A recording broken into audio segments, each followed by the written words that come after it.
নমস্কার, আমি Sayani. Welcome to SSL. সবাইকে জানাই সরস্বতী পুজোর অনেক শুভেচ্ছা। আজকে বিএসএল এর দুটো ইম্পর্টেন্ট ম্যাচ ছিল। প্রথম ম্যাচ ছিল নর্থ চব্বিশ পরগনা ভার্সেস বর্ধমান ব্লাস্টার্স এবং সেই ম্যাচটি গোল শূন্য ড্র হয়। এবং সেকেন্ড ম্যাচ ছিল Sundarban Bengal auto FC versus Howrah Hooghly warriors. এই ম্যাচটি 2-2 গোলে ড্র হয়। হাওড়া হুগলি ওয়ারিয়ার্স এবং Sundarban Bengal auto FC already top 4-এ সিলেক্টেড। 14টা ম্যাচ খেলে হাওড়া হুগলি ওয়ারিয়ার্স এই মুহূর্তে দাঁড়িয়ে আছে 27 পয়েন্টে এবং সুন্দরবন বেঙ্গল অটো এফসি তারা 14টা ম্যাচ খেলে এই মুহূর্তে দাঁড়িয়ে আছে 24 পয়েন্টে। তবে যেটা ফার্স্ট ম্যাচ ছিল নর্থ চব্বিশ পরগনা এবং বর্ধমান ব্লাস্টার্স, সেই ম্যাচটা অত্যন্ত গুরুত্বপূর্ণ ছিল। বাট নর্থ চব্বিশ পরগনা এবং বর্ধমান ব্লাস্টার্সের ম্যাচটা ড্র হয় বর্ধমান ব্লাস্টার্স টপ 4-এ যেতে পারছে না। তারা 14টা ম্যাচ খেলে এই মুহূর্তে দাঁড়িয়ে আছে 19 পয়েন্টে। বর্ধমান ব্লাস্টার্স মাঝখানে কিন্তু আমাদের আশা জাগিয়েছিল, তারা পরপর ম্যাচগুলো জিতেছিল। তবে কোপা টাইগার্সের সাথে ড্র করার পর তারা সেভাবে ঘরে আর পয়েন্ট আনতে পারেনি। তবে বর্ধমান ব্লাস্টার্স যেভাবে ঘুরে দাঁড়িয়েছিল সেটা সত্যি প্রশংসনীয়। অন্যদিকে নর্থ চব্বিশ পরগনা তারা 13তম ম্যাচ আজ খেললো। 13তম ম্যাচ খেলে তাদের পয়েন্ট 20। আগামীকালের ম্যাচের দিকে নজর রাখবো। আগামীকাল কিন্তু নর্থ বেঙ্গল ইউনাইটেড এফসির জন্য একটা ভাইটাল ম্যাচ।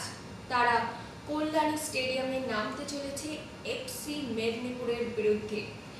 এফসি মেদিনীপুর কাল তারা নিয়ম রক্ষার ম্যাচ খেলবে, কারণ তারা টপ 4-এ যেতে পারছে না। তবে নর্থ বেঙ্গলের কাছে ভীষণই একটা ইম্পর্টেন্ট ম্যাচ।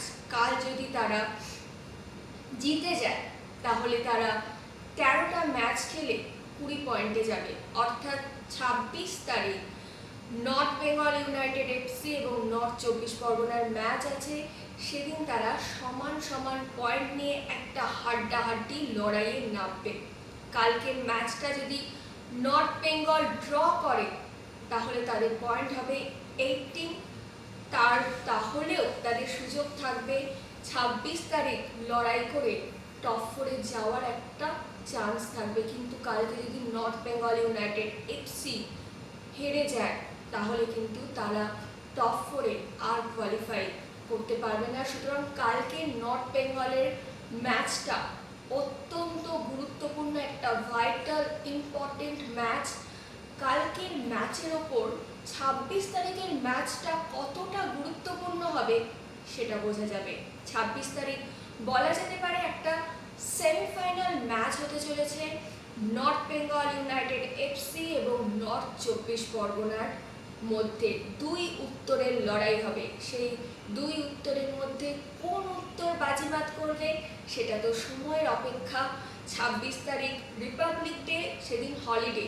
আপনারা সবাই কিন্তু মাঠে গিয়ে ম্যাচটা উপভোগ করবেন। কল্যাণী স্টেডিয়ামে হবে। সেদিনকে প্লেয়ারদের আপনাদের সাপোর্টটা ভীষণই গুরুত্বপূর্ণ। আপনারা প্লেয়ারদের সাপোর্ট দেবেন এবং সরাসরি ম্যাচটা সামনে থেকে উপভোগ করবেন। একটা হাই ভোল্টেজ হাড্ডাহাড্ডি লড়াই হবে। 26 তারিখ জানা যাবে এই টপ 4-এ 4 নম্বর টিমটা কে হতে চলেছে, কারণ টপ 3 আপাতত সিলেক্টেড। প্রথমে রয়েছে জেইচার, রয়্যাল সিটি, মালদা, মুর্শিদাবাদ। তারা 14টা ম্যাচ খেলে 27 পয়েন্টে। হাওড়া হুগলি ওয়ারিয়ার্স আর 14টা ম্যাচ খেলে দাঁড়ালো 27 পয়েন্টে। এরপরেই রয়েছে সুন্দরবন বেঙ্গল অটো এফসি, তারা 14টা ম্যাচ খেলে 24 পয়েন্টে। এরপরেই রয়েছে নর্থ চব্বিশ পরগনা, তারা 13টা ম্যাচ খেলে দাঁড়িয়ে আছে 20 পয়েন্টে। এবং তারপরে রয়েছে বর্ধমান ব্লাস্টার্স, তারা 14টা ম্যাচ খেলে নিয়েছে। গ্রুপ লিগের সবকটা ম্যাচ তাদের কমপ্লিট, তারা 19 পয়েন্টে দাঁড়িয়ে আছে। অন্যদিকে নর্থ বেঙ্গল তারা 12টা ম্যাচ খেলে দাঁড়িয়ে আছে 17 পয়েন্টে। নর্থ বেঙ্গলের রয়েছে শ্লোক তিওয়ারির মতো প্লেয়ার, যে একাই কিন্তু 5টা গোল করেছে। এছাড়া রাজা বর্মন, যে অসম্ভব ভালো গোলকিপার, যার গোলকিপিংয়ের ক্ষমতা আমাদের সমস্ত বিশেষজ্ঞদের মুগ্ধ করেছে। এছাড়া নর্থ 24 পরগনায় রয়েছে ভীষণ স্টার প্লেয়ার, কলকাতা ফুটবল লিগের স্টার প্লেয়াররা, যেমন রয়েছে কুন্তল প্রাক্ষীরা, মৃন্ময় মহাপাত্র, তারক হেমব্রম, যৌমন সাঙ্গার মতো ইন্টারস্টেট প্লেয়ার এবং রয়েছে কোয়েন্টিনা ফরেনার। সুতরাং আমরা আশা রাখছি কালকের ম্যাচটা নর্থ বেঙ্গল যাতে জিতে যায় এবং 26 তারিখ আমরা একটা হাড্ডাহাড্ডি লড়াইয়ের ম্যাচ দেখতে পারি। 26 তারিখ ম্যাচটা পরে আমরা জানতে পারবো কে টপ 4-এর 4 নম্বর টিম। সুতরাং 26 তারিখ অবধি আমাদের অপেক্ষা করতে হবে। আপনারা দেখতে থাকুন বিএসএল ম্যাচ এবং এর পরে সেমিফাইনাল, ফাইনাল, আরও এক্সাইটিং এবং ইন্টারেস্টিং ম্যাচগুলো আসতে চলেছে। আপনারা সেই ম্যাচগুলো দেখতে পাবেন জি5 এবং জি বাংলা সোনারে লাইভ। এবং আপনারা এসএসসিএন অ্যাপকে সাবস্ক্রাইব এবং ফলো করে দেবেন, কারণ এসএসসিএনে আপনারা সমস্ত ম্যাচের আপডেট পেয়ে যাবেন। সুতরাং দেখতে থাকুন বিএসএল।